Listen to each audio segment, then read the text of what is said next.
welcome back to the Antiscam Report. I'm Paul, the political bulldog, and joining me as always, my co-host Dan. Dan, how you doing this week? I'm doing great, Paul. Excited to dive into some more news stories tonight. We've got some interesting ones lined up. Plus, our listeners are for a treat as we have our first guest interview. That's right, Dan. We will be talking to a cybersecurity expert and accidental YouTuber. But first up, we have an update on a recent ransomware attack that occurred in March that has affected a major medical center. According to an article in SI Live, Richmond University Medical Center, RUMC, in Staten Island, New York, experienced a major ransomware attack that has caused a network outage and internal chaos at the hospital. The extent of the breach and whether patient information was compromised is still unclear, but sources say it's very concerning. That's concerning indeed, Paul. As we know, RUMC consists of more than one hospital campus. And ransomware attacks have also become a serious threat to organizations, especially in the healthcare sector. The article mentions that RUMC is working with third-party cybersecurity experts to investigate the incident and restore full functionality to their systems, but it's important for hospitals to have robust cybersecurity measures in place to protect patient data and prevent these things in the first place. Absolutely, Dan. The American Hospital Association's Center for Health Innovation has highlighted the increased frequency and sophistication of cyber attacks against hospitals. This incident at RUMC is another reminder for the need for enhanced protections in the healthcare industry.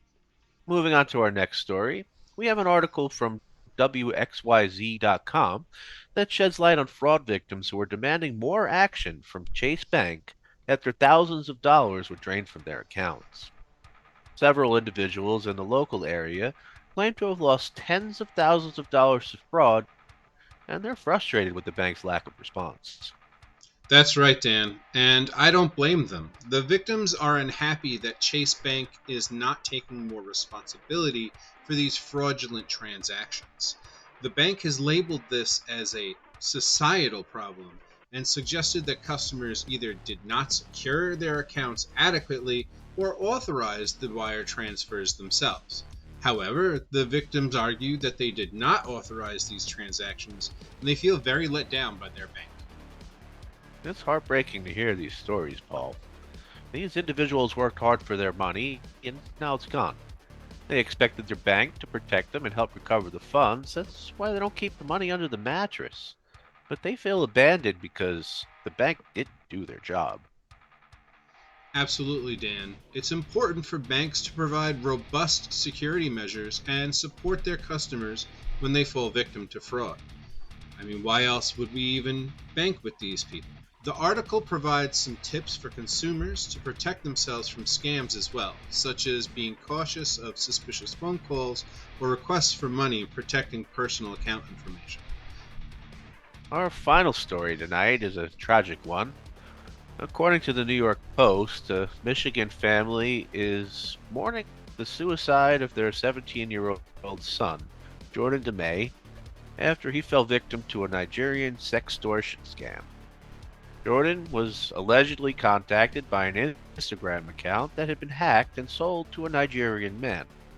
This individual coerced young men into sending explicit images of themselves, and we can't imagine what was going through young Jordan's head, but the embarrassment or something else caused him to commit suicide because of it.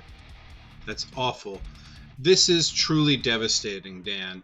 And what's more, it's awful because this is something that's occurring more and more.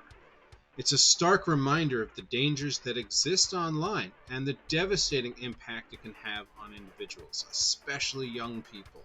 It's important for parents and guardians to educate and protect their children from such scams and ensure their online safety. Absolutely, Paul. Sextortion scams are a growing concern, and it's crucial to raise awareness about this issue. Our hearts go out to Jordan's family during this difficult time. Again, my condolences to the family and all families who have to experience this. So that does wrap up today's news segment. We hope these stories serve as a reminder to everyone to stay vigilant and take precautions in an increasingly digital world. Join us after the break for our in-depth discussion on the latest scams on Twitter. Hey folks, our sponsor for this segment is Atlas VPN, the ultimate solution for your online security and privacy needs. When it comes to using public Wi-Fi, you can never be too careful. That's where Atlas VPN steps in, providing you with a secure and encrypted connection that shields your data from prying eyes. With Atlas VPN, your traffic is routed through a secure tunnel, ensuring that your online activities remain private and protected. No more worries about network managers or hackers intercepting your connection. But that's not all. Atlas VPN goes the extra mile by blocking ads and malware, making your browsing experience safer and more enjoyable. And with Safe Browse, you can escape online tracking, disable third-party trackers, and stay informed about who's trying to follow your digital footprints. Protecting yourself from phishing scams and online threats is crucial in today's digital landscape. Safe Browse helps you avoid risky websites and blocks malicious programs, safeguarding your devices and personal information. And here's the best part. As a special offer for our listeners, Atlas VPN is providing an exclusive 85% off. Just visit www.antiscam.click and use our Atlas VPN affiliate link to take advantage of this limited time deal. It's a great way to support the show and protect yourself at the same time. So why wait? Start your security journey with Atlas VPN today. Change your locations, keep all your devices safe, and enjoy their gaming and streaming optimized servers. Don't compromise on your online privacy any longer. Find your way more safely online today. Visit www.antiscam.click and click through to atlasvpn.com on the top bar now to experience the internet with a peace of mind. Remember, it's risk-free for 30 days, and if you're not 100% satisfied, you can cancel anytime. Atlas VPN, your trusted companion for online privacy and security.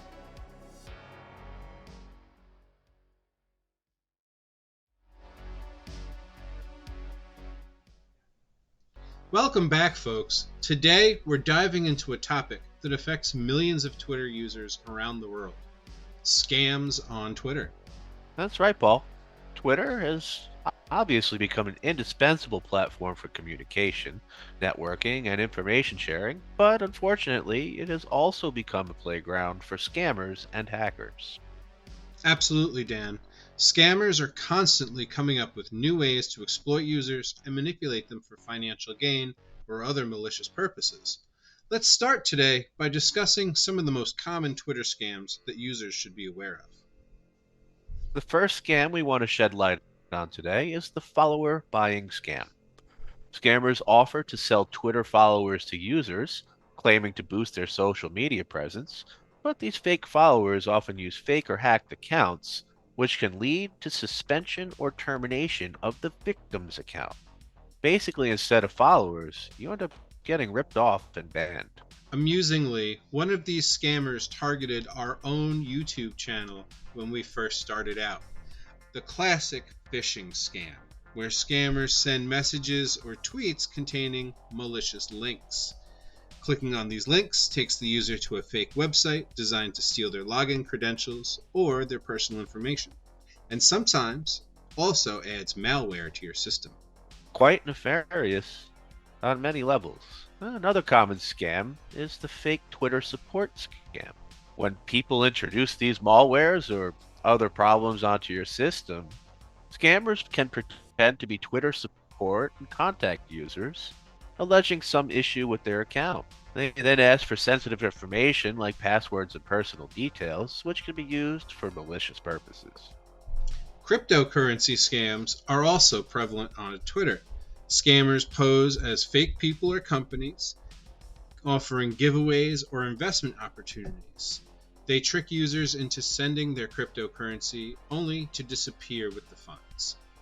If I recall correctly, crypto scams are the #1 form of cybercrime right now. That's right, Dan. And they're able to do this because anyone can buy a blue check mark and make their name look legitimate.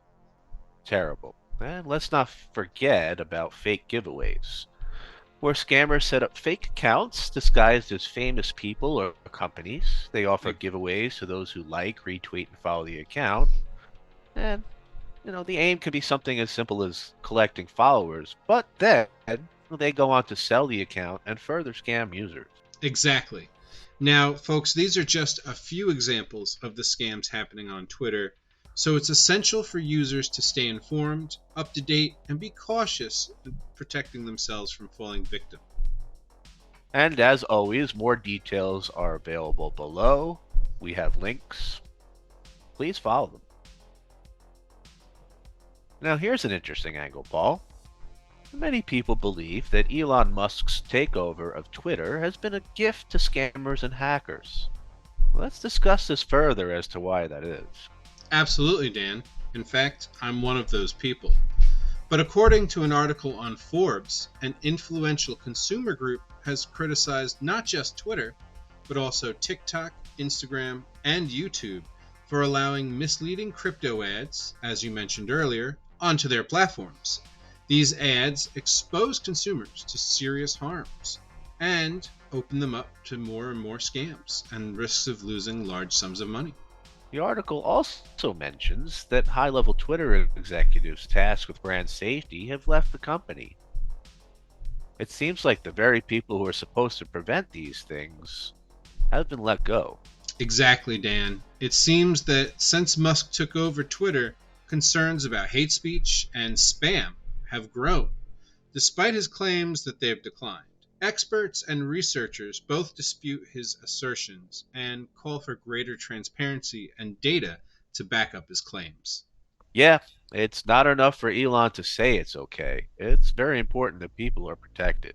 But it's a complex situation, Paul. On one hand, Twitter is facing criticism for allowing misleading ads and not effectively moderating content.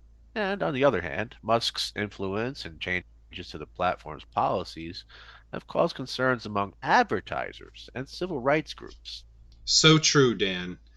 Like we said about Facebook, the same goes for Twitter. If the users and the advertisers can't trust the platform, the business is likely to have trouble in the future. Moving along, what can users do to protect themselves from these scams if Elon Musk won't? Well, it's crucial for users to stay informed and educated about the different forms of scams on Twitter. Even if Elon were doing the best job possible, it's always important to protect yourself. They should also adopt preventive measures like verifying account authenticity. Before interacting with an account or participating in a giveaway, users should verify the authenticity of the account. Looking for verification badges or checking if the account is associated with an official website or other credible source is very important. You're absolutely right, and there is an element of personal responsibility, Dan. For example, you should always be cautious with your personal information. Users should never share sensitive information like passwords or financial data through direct messages or suspicious links. Twitter and other companies will never ask for such information through a private message. And another very big one, enable two-factor authentication. By enabling two-factor authentication, users add an extra layer of security to their Twitter accounts. It requires a verification code usually sent to a mobile device via email or text, in addition to the password when logging in, making it much harder for someone to fake your credentials. And then, of course, there's the long-standing rule of using a strong, unique password. It's important to use strong passwords that are not easily guessable. Avoid using common words or personal information in your passwords, and consider using a password manager to generate and store unique passwords for each online account. And we should always exercise caution with links and downloads. Users should be wary of clicking on suspicious links or downloading files from untrusted sources. Hovering over links before clicking can help reveal their true destination, usually at the lower left-hand side of your browser window. And of course, perhaps, at least to me, the most important, report suspicious activity. Report, report, report. If users come across a suspicious account, a scam message, or any other fraudulent activity on Twitter, they should report it to Twitter immediately. Reporting helps Twitter take action against the scammers and protect other users. You never know that the scammer you didn't report could go on to ruin someone else's life. Absolutely, Paul. Remember, staying vigilant and skeptical can go a long way in preventing scams and protecting your online presence. If something seems too good to be true or suspicious, it's always better to double check and verify before taking any action. If it's legitimate, it'll still be there when you get back to it. That's right, Dan. I can't stress this enough. Always think twice before acting. Scammers want you to not think deeply about what you're doing before you do it. So always think twice. But that is all the time we have for this segment of the Antiscam Report. We hope you guys found this information valuable and that it helps you navigate the Twitterverse safely. That's right, folks. Thanks for joining us. Stay safe out there, and remember, Twitter's not all bad when it's used as a tool for good. Give us a follow on Twitter at antiscam_army. Coming up next, we speak with cybersecurity expert Ronnie, that BEC guy Tokozowski, aka I Heart Malware. We think you'll really enjoy. Stay tuned. We'll be right back after this word from our sponsor.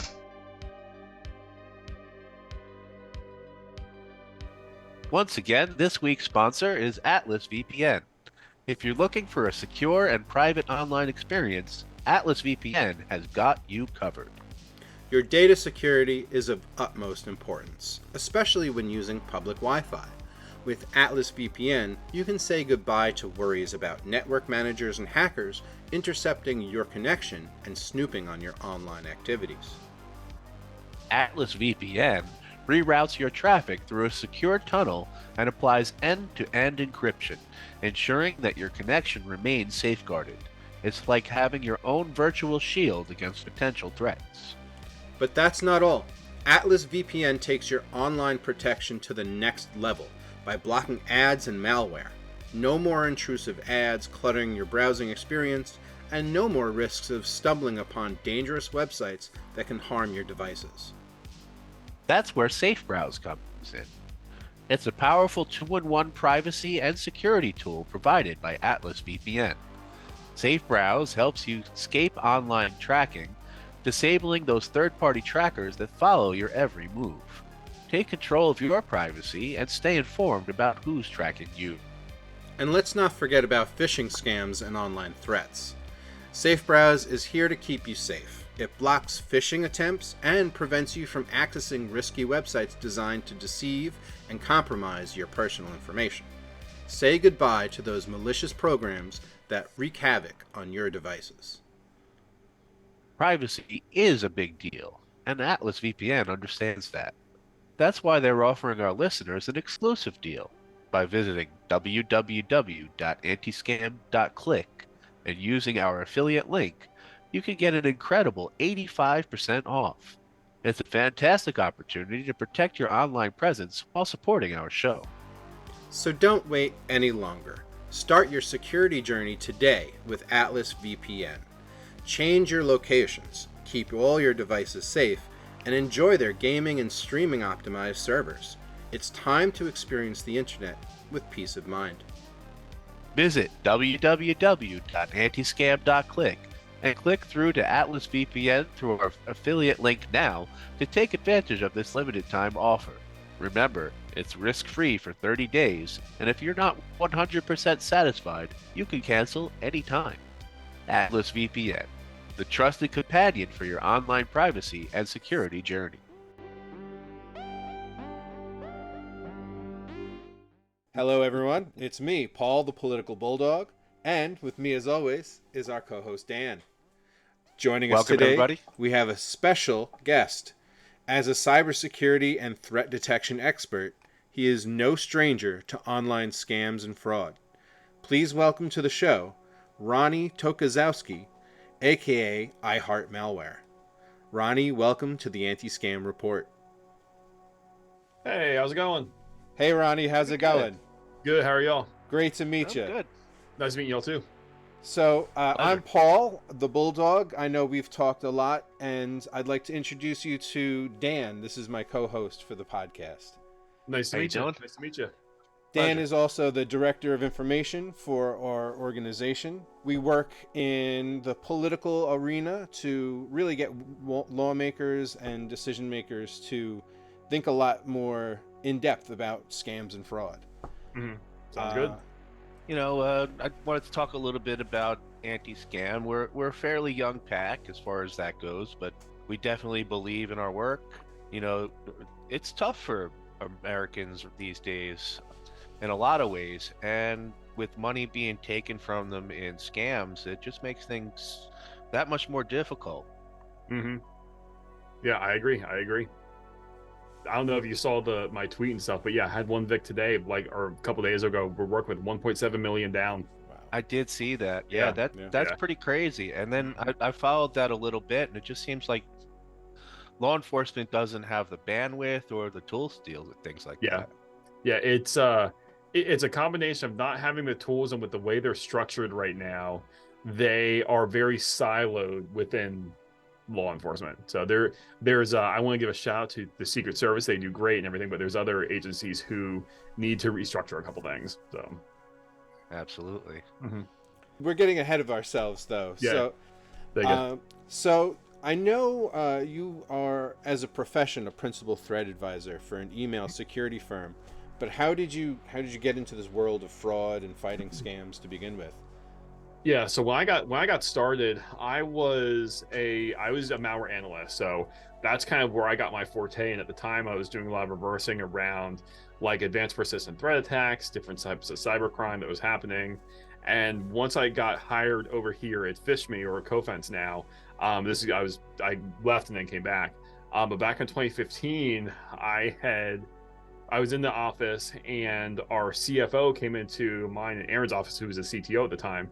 He was like, Ronnie and Aaron, he's like, I got this email from Rohit. He's like, this wasn't this wasn't Rohit. This is obviously a scam. Rohit would never ask me to do a wire transfer. He's like, go figure it out. So we went and we actually replied back to the scammer, because at the time there was a way that it looked like they wanted a conversation, and it was very different from the malware I had tracked at the time. And Right. And looking at that, like, we replied back and everything, like within like 10-15 minutes, they responded back. We're like, oh my God, this is something we've never seen before.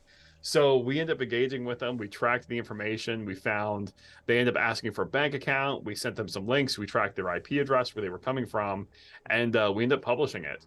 And that's kind of what started this whole quest, if you will, of tracking different types of cybercrime.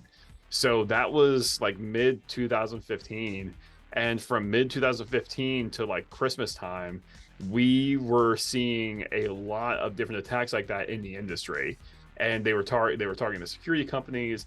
They were asking for wire transfers. We were having these names and bank accounts tied back to stuff, but we couldn't really figure out what was going on.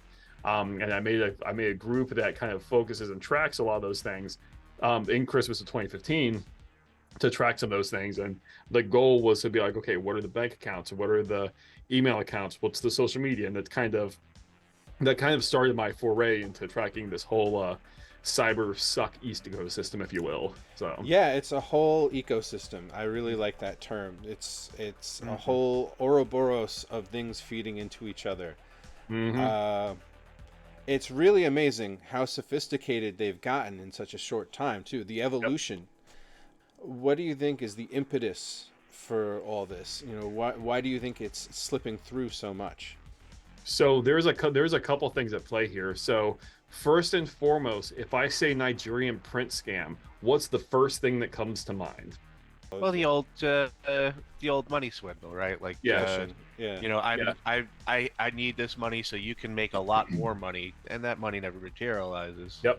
Yep. So it's that promise that you're gonna get money, but the conscious stigma around that type of scam is, oh, that's easy, that's not sophisticated, somebody wouldn't fall for that. And that's kind of what has us in this situation right now, is so many people like, oh, that's not something that people would fall for. But here's the reality: people are falling for it, and they've been doing it for decades almost. And that's a lot of what got us here today, was not acknowledging that, hey, this actually is a problem. This is something that we need to track and understand. And because of that, it's something where we're now having to not only go back and try and uncover a lot of the way this works, we're also having to unwire many of those conscious stigmas that, no, people are falling for this. This is a billion-dollar industry. Like, we're seriously up to over like $500 billion that the scammers have taken as a result of these types of crimes. So That's amazing. people are falling for it, and we need to figure it out. That's right. So, The FBI said, I think it was 10.5 billion last year, something like that. yeah, Just in 1 year alone. So, Yep, and it's yeah, so- expected to get worse this year. So yeah. I So absolutely agree. The bias, and I would say people would, if you got scammed in the past, people would see you as weak, and or maybe people would fear that they would be seen as weak. I just wanted to touch on that because there definitely is a stigma if you're a victim of anything, but scams in particular, the old saying, a fool and his money are soon parted. But it's not just fools who are being scammed in these situations. Really intelligent people can end up getting taken in because a lot of the appeal is emotional. Yep. And that's the thing, is like, I was just talking with somebody before this, and because of the emotional aspect of it, I would argue that a lot of it comes down to people just not understanding how their emotions work. And so many of us were taught, hey, you need to just suck up and roll with it, and then you just push those emotions down, and you get to a point where you just straight up shut them off. And when someone comes and gives you something positive, they tell you something positive, like, they're gonna go and expect you to do that. And like, I know for me, just on learning my own emotions, like how much trouble I struggled with, it's something where, reflecting back, there's a lot of people, especially the scam victims, who don't know how to even, again, reflect on their emotions, know what to do to handle it in a very stressful situation. So Yeah, scammers exploit that because they Yep. get you into an emotional state, and then they hammer on with the pressure, like, we need to do this right now. Yep. And in addition to that, like, let's go and go back to like human conversation. The people who are listening to the podcast and the people who are listening to the video are going to get a completely different message. And a lot of that is because when we go and look at human communication, roughly 7% is just spoken and verbal. So the other 93% is that emotional connection that we feel when talking back and forth to each other. It's that presence of just being there with the person one-on-one. It's seeing the facial expressions and stuff. So Yeah, these Devious. are parts of the human condition that we don't even really think about. Yep. Yeah. It's really unfortunate. Of course, they often will wait to target people who may be in distress in other ways in their lives already. Yep. And that's the thing, is like, for not only will they target people who are in distress, but they'll also target people who are lacking something too. So in the case of like romance scams, for example, they will go and manipulate the people and be like, hey, yes, I am this person. Yes, I do want to be in this relationship for you. Oh, you're widowed or you're divorced and you're just looking for love.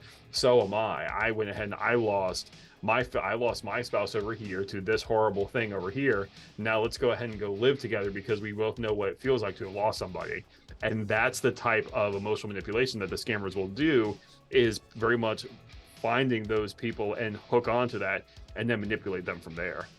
I know the one that boils my blood the most is the grandchild in distress scam. So my father, he suffered from dementia, and that's when the scammers showed up, right? And one of the scams that he fell for, so they had gotten a decent chunk of change from him, thinking, saying that, oh, I'm in distress, grandpa, please help me.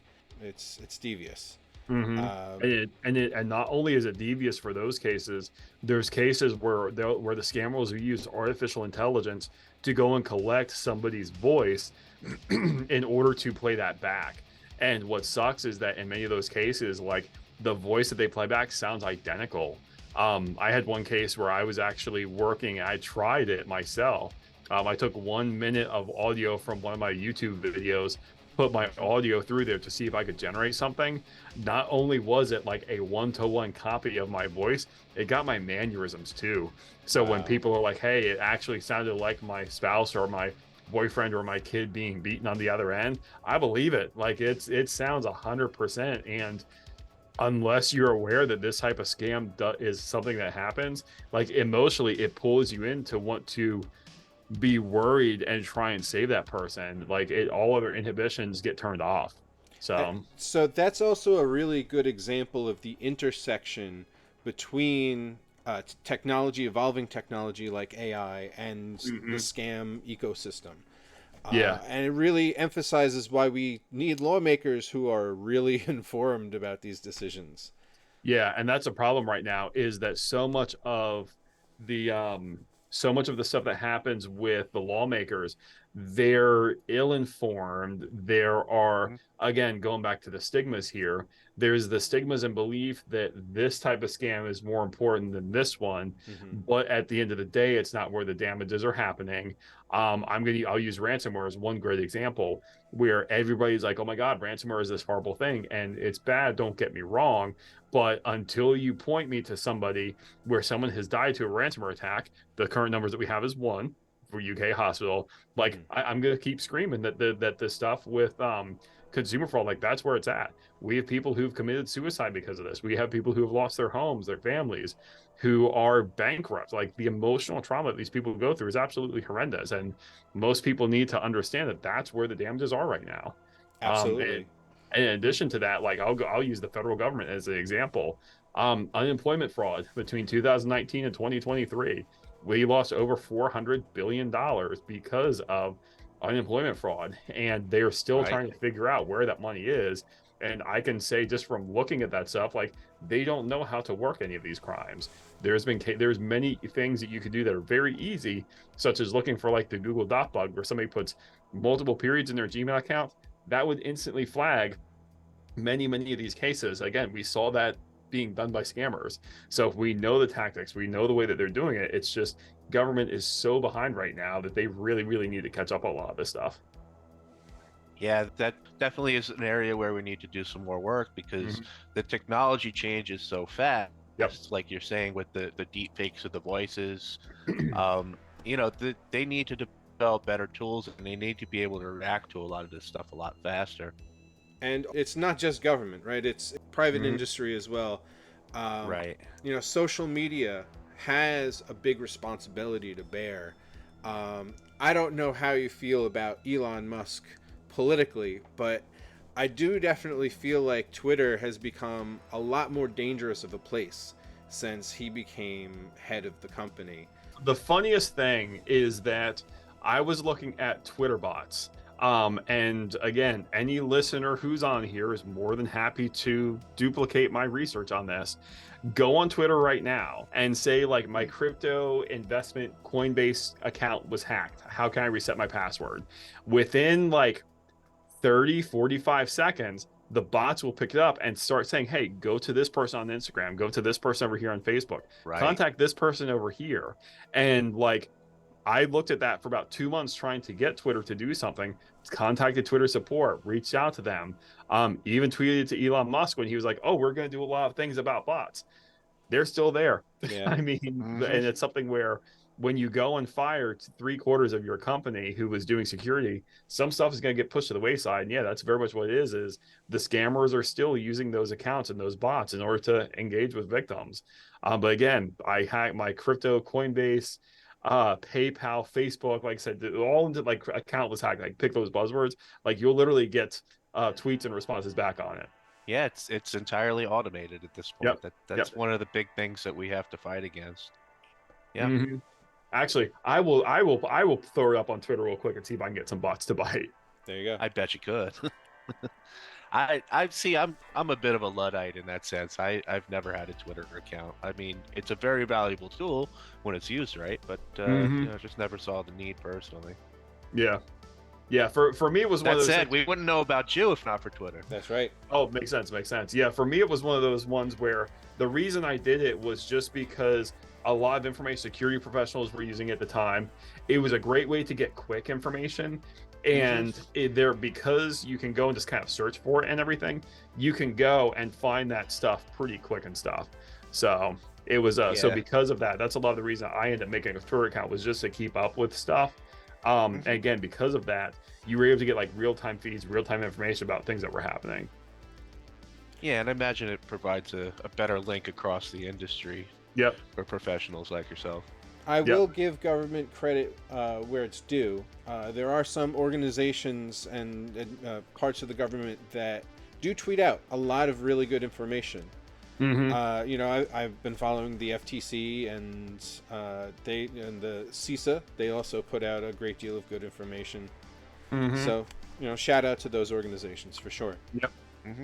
Yep. So I will. So I just did the test live, and like I said, I will show you how quickly they picked it up. Like sharks smelling blood in the water. Right. All right. Yeah. There you go. All right. So as I said it, I was like, hey, I'm going to go ahead and tweet this out. So my crypto, Coinbase, PayPal, Facebook account was hacked, password reset. People are still picking up on it. There's a like and a quote, but here you go. Don't listen to anyone. Just contact Albert_Cracker on Twitter. He will immediately help you out. He helped my son recover his account. So if I go and open that over on Twitter, I'm sure they're selling services. Yep. Yeah. Cybersecurity legit service 100% messaged me on Instagram. So he's got his Instagram account right there. I'm going to refresh it real quick to see if another one come up, because there was a couple notifications there. Yeah, it's that quickly how it happens, huh?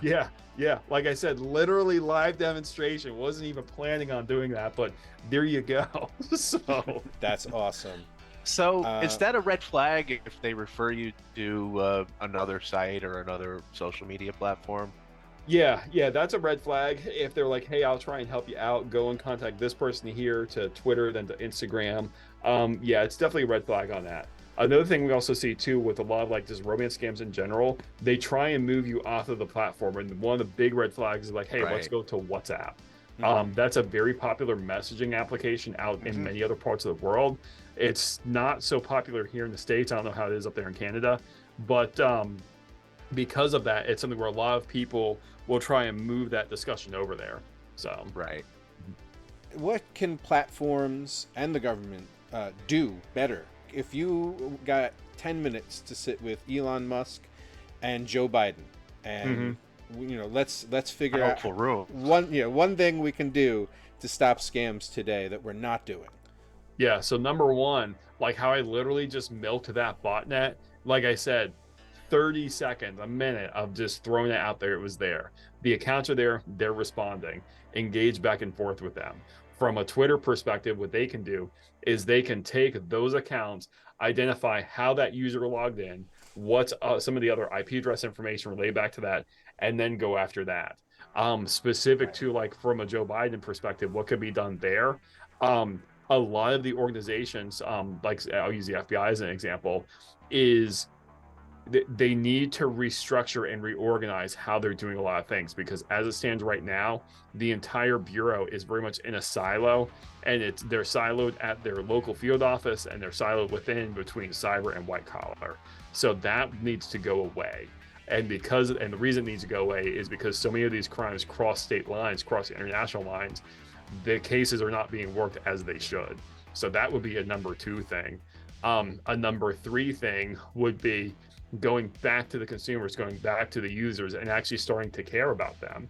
Because when you have somebody in a nursing home who's getting hit with this scam, how many people are going nursing home to say, hey, here's how this stuff works? And you have to educate person to person on that in order to get ahead of a lot of this stuff. And again, at the end of the day, that sounds like a lot of work, a lot of labor, but when you have people losing $50, $60, $80,000 a clip, like that's a lot of fraud that you can go and either help somebody out or raise awareness for one of these financial institutions on the back end. And you now have a lot of that money that you're able to save and get back and everything. Unfortunately, so many of your FIs will go, or financial institutions will go and be able to write that off. but at the end of the Right. day, it's not helping the actual user at the end of the day. So, And you might actually be surprised to learn last year, or was it, excuse me, actually it was this year, the Stop Senior Scams Act was passed. And in there was a provision that they should be going to senior centers to inform them about Right. scams. But That's very cool. as far as I've checked, that program hasn't been funded yet. Yeah, it makes sense. Makes sense. And that's the unfortunate thing is like with programs like that, it's like it's good intentions and a lot of things are done with best intentions, but you gotta do the work too. So, Exactly. Right. Exactly. You gotta do the work, and you gotta provide the funding where it's needed. mm-hmm. Yeah. So we are running low on time, but I did want to ask you a couple of things. First, I saw on your profile you call yourself a Christian hacker. We thought that was pretty Yeah. cool. Definite white hat vibes. Yep. How'd that come Yep. about? So for me, I'm a Christian. I do a lot of work with our local church here. Outside of the internet, I do a lot of video recording for them. And that's kind of Right. what got me involved into YouTube. So That's really been a cool. Christian all my life and everything. So that's kind of what got me into it. So yeah, I also saw you said you're an accidental YouTuber. How did Yep. that all come about? So it was about 2 months before the pandemic hit that Right. that we went ahead and for our church we needed somebody to like record services and everything. So we got the camera, we started recording, and we kind of were like, okay, we think something's going to happen, but let's get this stuff just to kind of start recording so we can put stuff online. So started doing that, started recording the services, really enjoyed editing video. So it was something where from there, that's where I'm like, I'm gonna go ahead and start putting some content out to myself. And in consequence of putting stuff out through the church, putting stuff out on my personal YouTube, and making like little clips for like work for TikTok, for LinkedIn, a lot of other platforms and stuff too. I've probably edited upwards of like 150 to 200 videos just over the last couple of years. Many of them That's are really like cool. many of them are little like small 2-minute blurbs, but yeah, that's where the accidental YouTuber portion came from, was from that aspect. So All that while being a family man and holding down a full-time job. yep, doing my Good man. best. Doing my best. So it's hard work and trying to stay sane for the family and the kids with seeing all this stuff, but it's doing my best I Yeah. can. So But it's good work, and when you're doing good work, it almost sometimes doesn't feel like work. yeah. So, thank you again for joining us today on the podcast. I really appreciate everything you do out Yep. there and keeping people safe and Yeah. keeping people advised. If you want to go ahead and tell people where they can find you on YouTube and Twitter. Yep. So if people want to look at me for the company wise, I know we do a lot of email security, so they can reach out to Right. us at cofense.com. That's COFENSE.com. Under Twitter, my handle is iHeartMalware. And on the YouTube, it's Ronnie Rants with an S. So that's Very good. that's And me. we'll be sure to post that in the comments. All right, cool. Sounds good. All right. Thanks, Roddy. Yep, thank you. It's been a real fun chat. Thanks. Yep, thank you. Definitely. It's been a big pleasure. Thank you. All right, everyone. Thank you so much for joining us this week on the Antiscam Report. As always, you can find us online at Facebook, Twitter, and YouTube. Please remember to like, subscribe, share, and comment. We can be found on Twitter at antiscam_army. And remember to go to www.antiscam.click and hit the Atlas VPN affiliate link to support the show and get a great discount on Atlas VPN. On behalf of Dan and myself, thank you so much for joining us. We'll catch you on the next episode.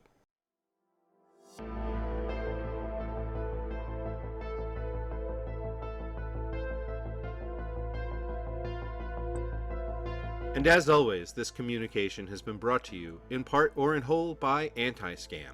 Antiscam, Act Now to Interrupt Senior Credit Asset Misappropriation, is a non-partisan political action committee and 527 organization registered with the FEC. Please visit us online to learn more. www.antiscam.click.